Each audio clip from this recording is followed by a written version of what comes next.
कभी कभी जीवन की राहें हमें ऐसे मोड़ पर ले जाती हैं जहां कल्पना और वास्तविकता की सीमाएं धुंधली हो जाती हैं। ये कहानी ऐसी ही एक लड़की की है जिसका नाम था आरुषि।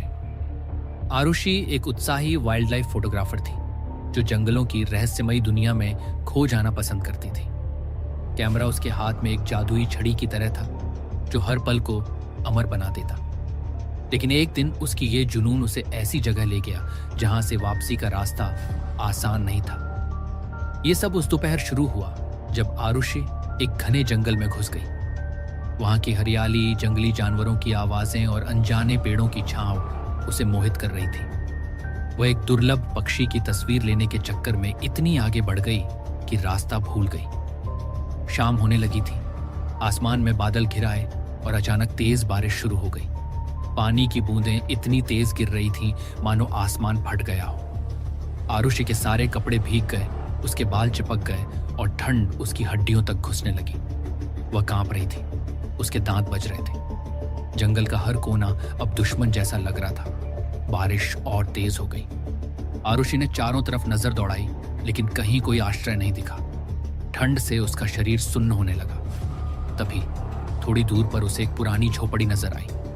वह जर्जर लग रही थी लेकिन उस वक्त वह स्वर्ग से कम नहीं थी।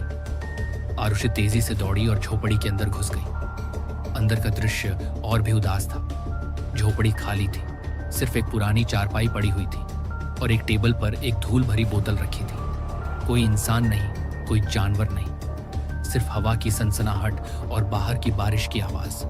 आरुषि ठंड से कांप रही थी। उसके कपड़े पानी से तरबतर थे और हवा की सर्दी उसे बीमार करने पर तुली थी। उसने बोतल पर नजर डाली। वह पुरानी और अजीब लग रही थी, जैसे सदियों से वहां रखी हो। जिज्ञासा ने उसे बोतल उठाने पर मजबूर कर दिया। जैसे ही उसने बोतल को छुआ, वह चमकने लगी। आरुषि को लगा कि शायद यह कोई कीमती चीज है, कोई प्राचीन कलाकृति। उसने बोतल को थोड़ा साफ किया और अचानक बोतल से धुआं निकला। धुआं घुमावदार आकार लेते हुए एक विशालकाय आकृति में बदल गया। वो एक जिन्न था, लंबा, शक्तिशाली, आंखें चमकदार और आवाज गूंजदार। आरुषि डर से पीछे हट गई। उसे लगा कि यह कोई भूत है, कोई जंगली आत्मा। उसकी चीख जंगल में गूंज उठी, लेकिन जिन्न ने धीरे से उसका हाथ पकड़ा और उसे शांत किया। जिन्न ने खुद को नक्पाश समुदाय का जिन्न बताया, जो सदियों से बोतल में कैद था। वह किसी भी इंसान की 2 इच्छाएं पूरी कर सकता था, लेकिन तीसरी इच्छा उसे खुद पूरी करनी पड़ती थी। अगर वह इच्छा पूरी ना हुई तो इंसान को अपनी जान गंवानी पड़ती थी। यह एक सौदा था, इच्छाओं के बदले एक कीमत। आरुषि चौंक गई। वह सोचने लगी कि ऐसा कौन सा जिन्न है जो अपनी इच्छा खुद पूरी नहीं कर सकता और एक इंसान की मदद मांगता है। जिन्न ने बताया कि उसकी तीसरी इच्छा उसकी आजादी से जुड़ी है। उसे बोतल से मुक्त होने के लिए इंसान की मदद चाहिए। आरुषि ने ज्यादा न सोचते हुए अपनी पहली इच्छा जताई। उसके कपड़े भीगे थे, ठंड लग रही थी। वह चाहती थी कि जिन्न गर्मी का कोई इंतजाम करे ताकि उसके कपड़े सूख जाएं और ठंड न लगे। जिन्न ने ताली बजाई और झोपड़ी में एक आग जल उठी। लपटें नाचने लगी, गर्मी फैलने लगी। आरुष ने आग के सामने अपने कपड़ों और शरीर को सुखाया। ठंड भाग गई और वह राहत महसूस करने लगी। कुछ देर बाद जब उसके कपड़े सूख गए और गर्मी का एहसास हुआ, उसने अपनी दूसरी इच्छा बताई। वह अपनी मां से मिलना चाहती थी जो 10 साल पहले गुजर चुकी थी। जिन्न ने फिर ताली बजाई और आरुषि की मां उसके सामने प्रकट हो गई। आरुषि की आंखें भर आईं। वह खुशी से रोने लगी। दोनों ने एक दूसरे को गले लगाया। आरुषि ने मां को बताया कि यह जिन्न की शक्तियों का कमाल है। उन्होंने पुरानी यादें ताजा की, हंसी मजाक किया, दुख सुख बांटे। समय बीतता गया और अचानक जिन्न ने कहा कि समय खत्म हो गया। आरुषि ने पूछा कि क्या मतलब? जिन्न ने बताया कि उसने मिलने का समय नहीं मांगा था, इसलिए नियम के अनुसार सिर्फ आधा घंटा ही दिया गया था। अब मां वापस चली जाएगी। आरुषि उदास हो गई। उसने मां को गले लगाया और मां गायब हो गई। आरुषि अब सतर्क हो गई। उसे लगा कि आगे की इच्छाएं सोच समझकर मांगनी होगी, लेकिन जिन्न ने उसे याद दिलाया कि उसकी दोनों इच्छाएं पूरी हो चुकी हैं। अब बारी उसकी इच्छा पूरी करने की थी।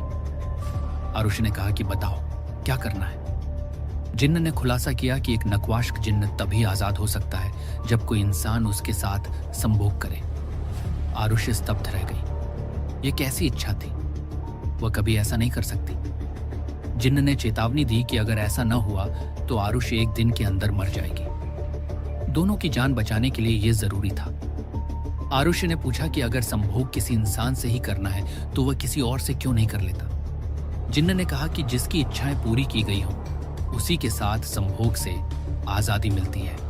आरुषि ने और पूछा कि अगर उसकी जगह कोई लड़का होता तो क्या वह उसके साथ भी ऐसा करता। जिन्न ने हाँ कहा, क्योंकि उसे सिर्फ आजादी चाहिए, लिंग से कोई फर्क नहीं पड़ता। आरुषि सोचने लगी, शायद जिन्न सच कह रहा है। यह हवस नहीं, आजादी की चाह है, और अब उसकी जिंदगी जिन्न के हाथों में थी। आखिरकार वह सहमत हो गई। पूरी रात वे दोनों संभोग में लिप्त रहे। झोपड़ी की दीवारें उनकी सांसों से गूंज उठी। आरुषि की चीखें जंगल में फैल गईं, लेकिन वहां कोई सुनने वाला नहीं था। रात की गहराई में वे एक दूसरे से लिपटे रहे, जुनून और मजबूरी का मिश्रण। सुबह हुई, सूरज की किरणें झोपड़ी में घुसी।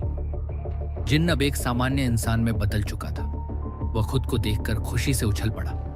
वह आजाद था, सदियों की कैद से मुक्त।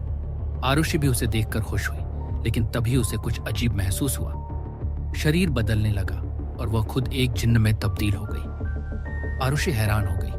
गुस्से में उसने पूछा कि यह क्या हो रहा है, लेकिन अब इंसान बन चुका जिन्न बोला कि उसे इस बारे में कुछ नहीं पता। वह झोपड़ी से निकलकर चला गया, जंगल में गुम हो गया। आरुषि अब जिन्न बन चुकी थी और वह बोतल में हमेशा के लिए कैद हो गई। असल में जिन्न ने पूरी सच्चाई नहीं बताई थी। जो कोई जिन्न के साथ संभोग करता वह खुद जिन्न बन जाता और पुराना जिन्न इंसान। ये एक धोखा था, आजादी के लिए खेला गया खेल। अब आरुषि तभी आजाद होगी जब कोई उसे बोतल से निकाले और उसकी इच्छा पूरी करे। लेकिन कहानी यहीं खत्म नहीं होती। आरुषि की कैद की शुरुआत थी एक नई जिंदगी की। बोतल में कैद होकर वह सदियों तक इंतजार करती रही। जंगल बदलता रहा, मौसम आते जाते रहे, लेकिन बोतल वहीं टेबल पर पड़ी रही। क्या आप उस जंगल में जाना चाहते हैं? अगर आपको बोतल मिल जाए तो आप क्या करेंगे? नीचे कमेंट में बताना। हमारे चैनल को करें सब्सक्राइब और कमेंट में बताइए आपको वीडियो कैसी लगी। मिलते हैं अगली वीडियो में, तब तक के लिए बाय।